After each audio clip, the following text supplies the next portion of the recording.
There is a quiet lie we tell ourselves, that success is a sudden lightning strike, a moment of brilliant, explosive change. Today, I'm going to reveal a truth that is far less dramatic, but infinitely more powerful. It is a lesson I learned not in a lecture hall or from a book, but from a patch of barren earth and a single, stubborn seed. There is a quiet lie we tell ourselves, that success is a lightning strike, a moment of brilliant, explosive change. I'm here to tell you that truth is far less dramatic and infinitely more powerful. It is a truth I learned not in a lecture hall or from a book, but from a patch of barren earth and a single, stubborn seed. My name is Leo, and for the longest time, my life was a frantic search for the shortcut. I saw success as a distant, shimmering city, and I believed there had to be a secret highway to get there. I'd start a new venture with a firestorm of enthusiasm, expecting to see a towering inferno of results within a week. I'd begin a fitness routine, staring in the mirror after 3 days, wondering why I didn't look like a sculpted athlete. When the roaring fire of my initial passion inevitably dwindled to embers with no immediate reward, I would abandon the project, leaving behind a graveyard of half-finished books, barely used gym memberships, and forgotten business plans. I was a master of the grand beginning and a scholar of the swift surrender. My frustration was a constant companion, a bitter taste in my mouth. I felt like I was running on a treadmill, putting in bursts of exhausting effort, but ultimately going nowhere. One day, my aimless wandering led me to the edge of town, to a place I'd often heard about but never visited. The gardens of an old man named Silas. His property was a breathtaking tapestry of life, a stark contrast to the barren landscape of my own ambitions. Flowers bloomed in a riot of colour, vegetables grew in neat, disciplined rows, and ancient trees stood like wise sentinels. Silas himself was out there, his hands in the soil, a serene focus on his face. Desperate for an answer, for a piece of the magic he so clearly possessed, I approached him. I poured out my story, my voice thick with the desperation of my repeated failures. I asked him for the secret, the trick, the shortcut to creating something as beautiful and enduring as his garden. Silas listened patiently, his eyes the colour of rich soil, never leaving mine. When I finished, he didn't offer a grand philosophy. He simply stood, wiped his hands on his trousers, and walked to a small shed. He returned with a tiny, wrinkled, impossibly hard-looking seed. He placed it in my palm. "Your task is simple," he said, his voice as calm as the morning air. "Go to that empty patch of soil over there. Plant this seed. Every morning, just as the sun rises, you are to come here and give it 1 cup of water. Do this every single day, without fail. Then, in 1 month, come and find me." I was baffled. This was his great secret, a gardening chore. I was looking for a map to a gold mine, and he had given me a pebble. Still, something in his quiet confidence compelled me to agree. The first few days were fueled by a flicker of novelty. I dutifully arrived at dawn, planted the seed, and poured the prescribed cup of water onto the silent, unmoving earth. By the end of the first week, the novelty had curdled into profound irritation. Every morning, I'd stare at the same patch of dirt. Nothing. Not a crack, not a shimmer of green. It felt absurd, pointless. My mind, so accustomed to demanding instant feedback, screamed in protest. "This is a waste of time," it would whisper. "Silas is a fool, and he's making a fool of you. Nothing is happening. You should be doing something else, something that yields results now." Several times, I almost gave up. I'd stay in bed as the sun rose, arguing with myself, the temptation to abandon another fruitless project nearly overwhelming. But each time, the image of Silas's serene face and the weight of my promise would pull me from my bed and back to that stubborn patch of earth. The daily act became a battle against myself, against the impatient, demanding voice that had sabotaged me for years. The third week was the hardest. The patch of dirt had become a monument to my folly. I watered it with a sense of resignation, my movements mechanical. On the morning of the 18th day, I almost didn't go. I was convinced it was a cruel joke, but a sliver of discipline, a muscle I hadn't known I was building, flexed within me.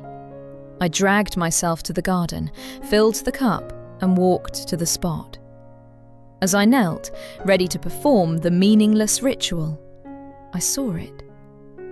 It was so small I almost missed it. A tiny, hairline crack in the surface of the soil, and from it, the palest, most delicate sliver of green was pushing its way toward the light. I stared. My breath caught in my chest.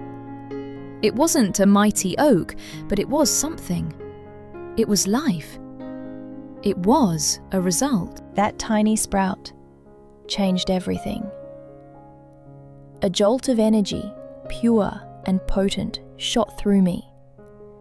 It was the energy of hope.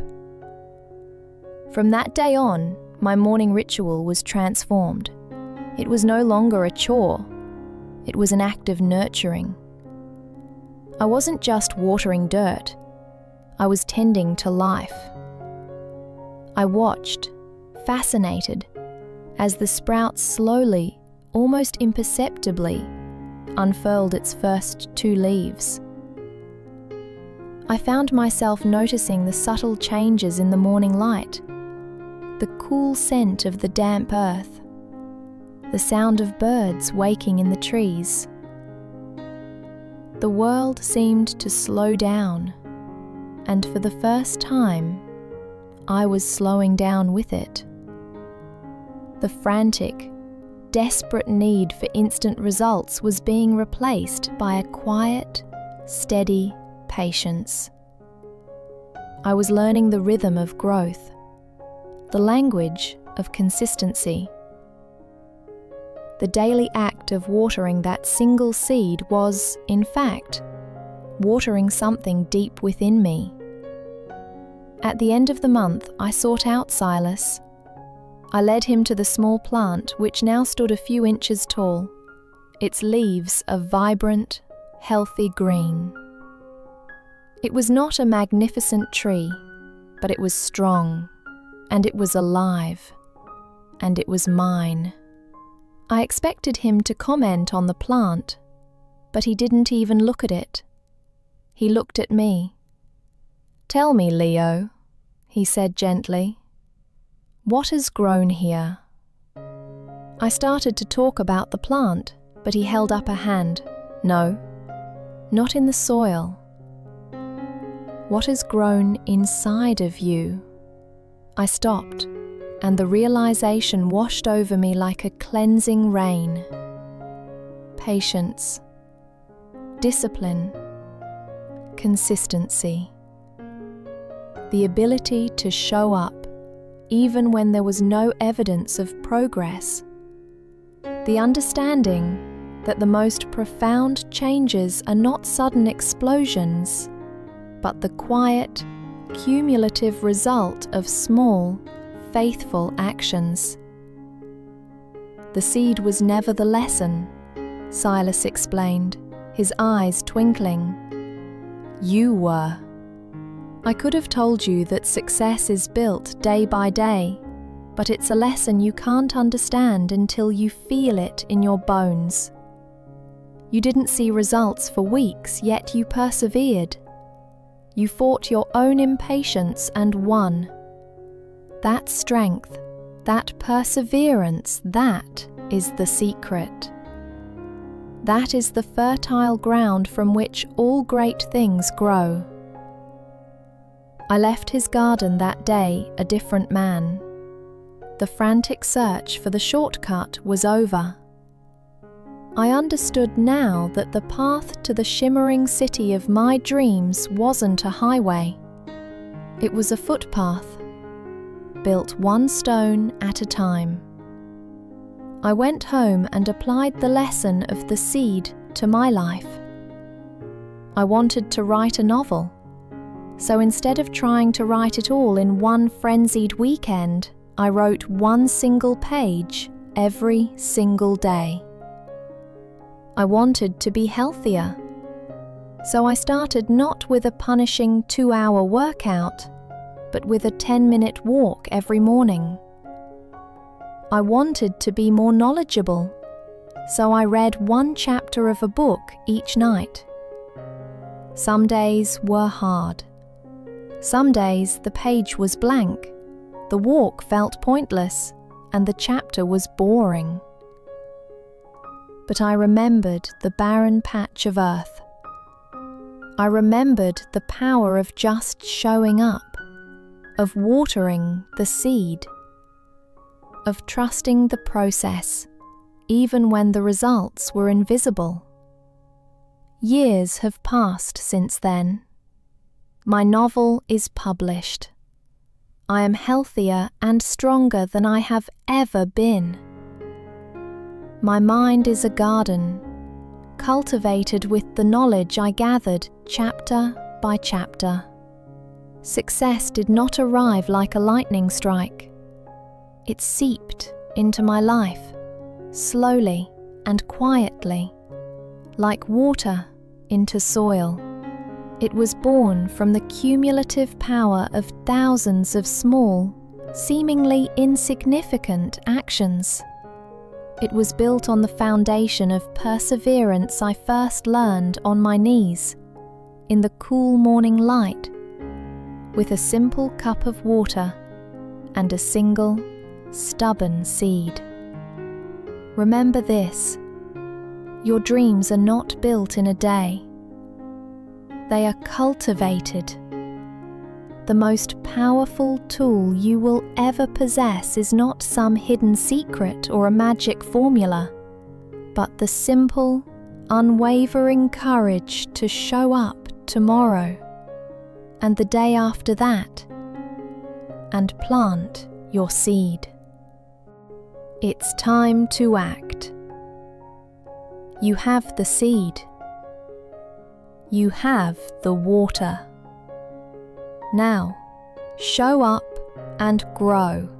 Don't let this wisdom just be a moment of inspiration. Make it a movement. Smash that like button if you're ready to commit to consistency. Hit subscribe and ring the bell. You don't want to miss the next piece of real wisdom.